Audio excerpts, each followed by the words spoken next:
everybody, this is Aura from Eat Good Feel Good Freedom from Binge Eating. Our expert coaches are going to take you through a journey of client success stories, sample coaching sessions, and we are going to give you the best tips and tricks on how to stop binge eating and lead you on a path towards your best health, weight loss success, joy, and happiness. We are so delighted that you're here listening to our podcast right now in this moment. So without further ado, let's go!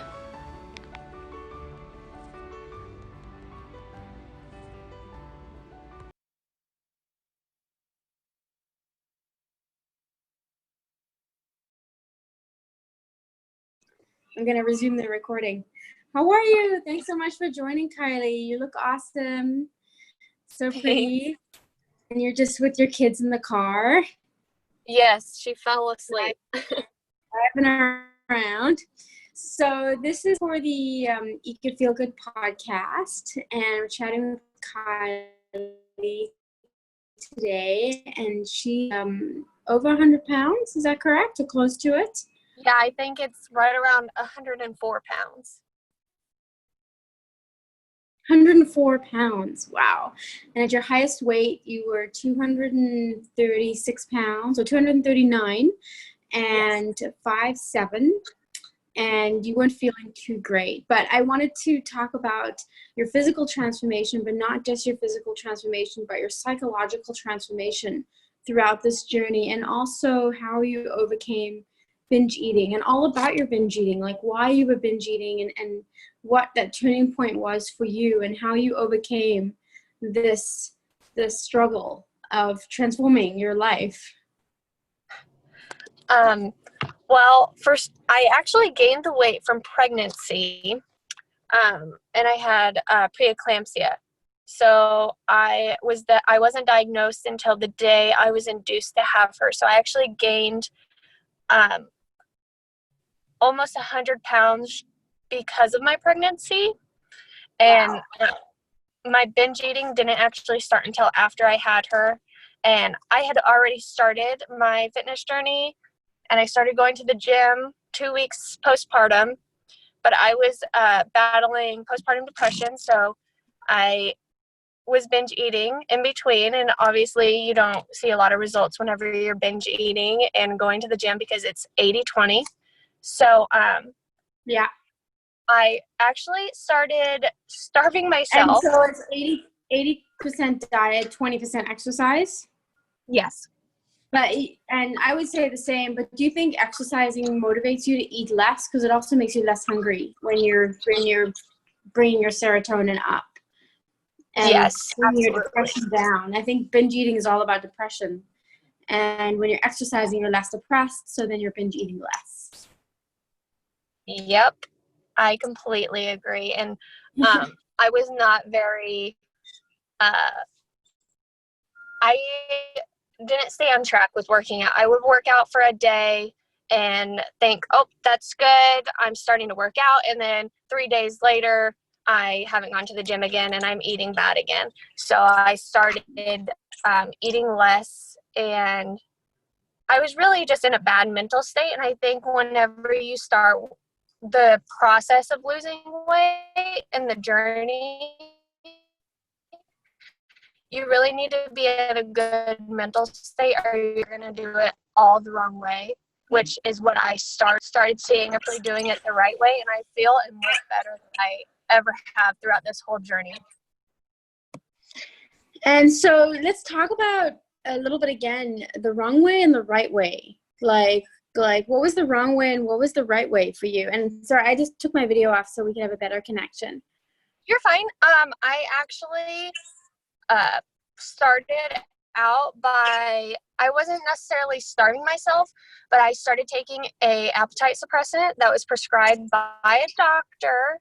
But I lived in Las Vegas. So in Las Vegas, it's very easy to get your hands on prescriptions that aren't necessarily for you. Mm-hmm. So I was prescribed an appetite suppressant, even though I probably shouldn't have been prescribed it due to my mental health. But I started out with an appetite suppressant, and that really, it made me lose weight, but not in the right way. So like I would look skinnier, but I would be drained and tired. And like, I'm a hairstylist, so I have to be standing all day long. And everybody noticed that I was losing weight, but they also noticed that my face looked a little sunken in, and I just didn't seem like the same person. And so I finally got off of that. And my best friend is a personal trainer. So I go to a personal trainer now, which I'm actually at the gym right now. I'm about to go in, but uh, I see her and I stick to a normal, healthy diet. I don't Mm-hmm. binge more. I may have a fun day, like on Thanksgiving, I'll eat more than I should just because it's Thanksgiving. But, and I like to reward myself, but I always remember that staying at a normal limit for myself is the best way. And then also going to the gym just keeps me in a better mood about it. Yeah. I mean, it's a big shift to go from binge eating to not binge eating. And, you know, Yes. it's a big mental shift. But once you do it, once you get on that track, that's just like your new way of life. But Yes. I think people struggle to get on that track because there's so much guilt and shame about the years of binge eating that have held people back. And then I know for me, you know, my identity was wrapped around I'm a binge eater. So then because that's like your identity, you tell yourself I'm a binge eater, I'm a binge eater. And then because that's what you believe, that's what you do.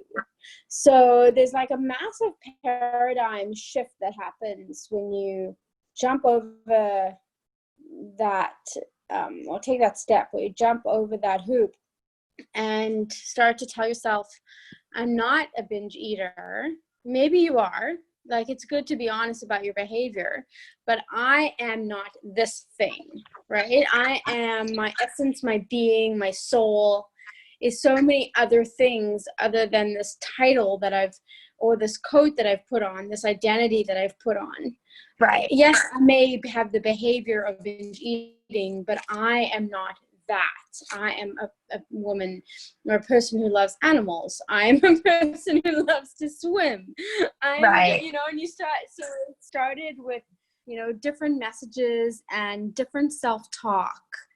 And all of a sudden I realized, yeah, binge eating is one part of me that at one point felt like my entire essence and being. But then when you shift the perspective and put things relatively, you realize it's a tiny part, and then you take away the power and the hold that identity or those words have over you.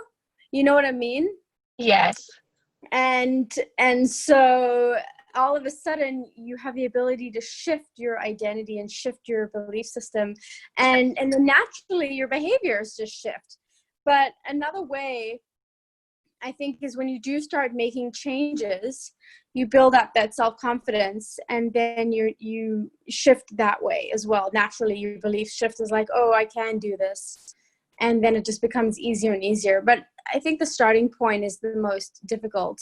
And of course, I mean, we're interviewing you, but I want to hear your story. But I just wanted to hear your thoughts on that. Well, I completely agree. I think all of it starts with your mental health and getting your mental health right and understanding that this overeating and all of your bad habits is not what you are. And just getting past that and understanding in your head that you are so much different than what your eating habits are, or what you do in your spare time. If you lay on the couch all day, like, and a lot of it like laying on the couch all day and your bad eating habits stem from just eating the wrong things. So if I go and I eat fast food every day, all day, I'm going to feel like crap because it's just a bunch of empty carbs. And then you're going to want to lay on the couch all day and just want to be lazy and want to binge eat because that's just how your brain is processing. Once you switch that, and maybe it'll take a day, maybe it takes a week, maybe it takes multiple months. But once you switch that way of eating, it helps your all around mental health and how you feel and what you do throughout the day, because you feel better, so you're going to want to do more things. So binge eating, you're going to feel bad and want to binge eat more. Yeah, I mean, that's pretty much it. If you're eating these empty carbs that don't give you any energy and just make you feel like a couch potato, you're going to be a couch potato. You're going to sit and you're going to want to be lazy because you don't have any energy to fuel your daily life. So once you change your eating habit, and you can just start with changing your eating habit. You don't have to go straight to the gym, because a lot of people find the gym intimidating and working out intimidating. It's 80-20. So 80% your eating habits, 20% the gym. As long as you are starting with your eating habits and you just take 1 day or 2 days to just alter your eating habits by eating more fruits and vegetables and just protein versus going to the nearest fast food joint and getting a burger, you're going to feel so much better. And then you're going to want to go to the gym maybe next week. It doesn't have to be this week once you first start. It can be next week or a month from when you first start eating better. But once you start eating better, you're going to want to get up. You're going to want to move. Like, I get so bored just sitting at home because I just want to go do stuff. I just want to go walk around. I just want to get up and leave because I have so much energy. And when I first started, I didn't want to get off the couch at all. Mm-hmm. So I really think it just starts with your mental health, getting your mental health right, and then starting with your eating habits. And then later on, you can go to the gym. But a lot of people just find the gym intimidating, and it doesn't have to start there. Right. And yeah, and changing your eating is the power that you have on your own to change your life. Yes. So, because the way we eat is the way we feel. Mm-hmm. And so just doing something small, just like increasing your water intake. Yeah. So now that you have lost 104 pounds and look amazing, Thank you. and you're feeling good and you have more confidence, how has your life changed? I'm not necessarily to an end, because there's never an end whenever you're staying healthy. You're always going to have to continue staying healthy. It's not you get this skinny and then you get to go back to eating whatever you want. You have to stick with it. And a lot of people, I feel like they think, oh, I'm going to get to, this certain weight and then I don't have to do it anymore. Well, if you think like that, within a couple months, you're going to be back to where you started. You are always going to have to keep working on it. But it does become easier. Like once you are more engaged in the lifestyle, your desire to binge is less. Oh, absolutely. Yeah. So it does become easier. What kind of strategies did you employ when you wanted to binge eat and stopped yourself? How did you do that? Honestly, I don't really, when I first was doing it, I indulged and I just did it. And now I don't really have the want to binge eat. Like, I think once you get yourself into the mindset, your body doesn't need it anymore. It's just not part of your identity. Yeah, exactly. Like, if I go somewhere to eat food with family, I get something small. I mean, I'll get what I used to order, but I'll eat maybe half of it and save the rest for later, or not eat it at all, unfortunately. But you don't feel like you have to finish everything. Whereas when you binge eat, it's almost like everything on my plate has to be gone. Exactly. So you're more in touch with your body. You have more of a mind-body connection. Yes. So you're eating to nourish yourself versus eating to stuff yourself. Yes. Full of something that's going to numb your feelings. Yes, and you hear all the time that my stomach shrunk, or I didn't eat so much, so my stomach got smaller. And I know that's not accurate. Your stomach doesn't grow, or I guess it grows, but it doesn't just shrink up one day. I think your brain just notices, oh, I'm full faster. Whereas whenever you binge, you don't realize that you're full until it's too late and you've already eaten everything. So my brain definitely just notices, oh, I'm full faster. I don't need to eat the rest of this. Yeah. And so, but binge eating, I think, is, chicken or the egg, but binge eating underneath it, as we talked about, is really a mental health issue. It's really about a depression that we don't want to feel. And underneath that depression is a feeling of not being good enough. So starting, exercising and getting on track and feeling good about positive changes can shift your mindset to feeling more than enough and even then some, and change your whole perspective on life and your whole reality, really. Yes.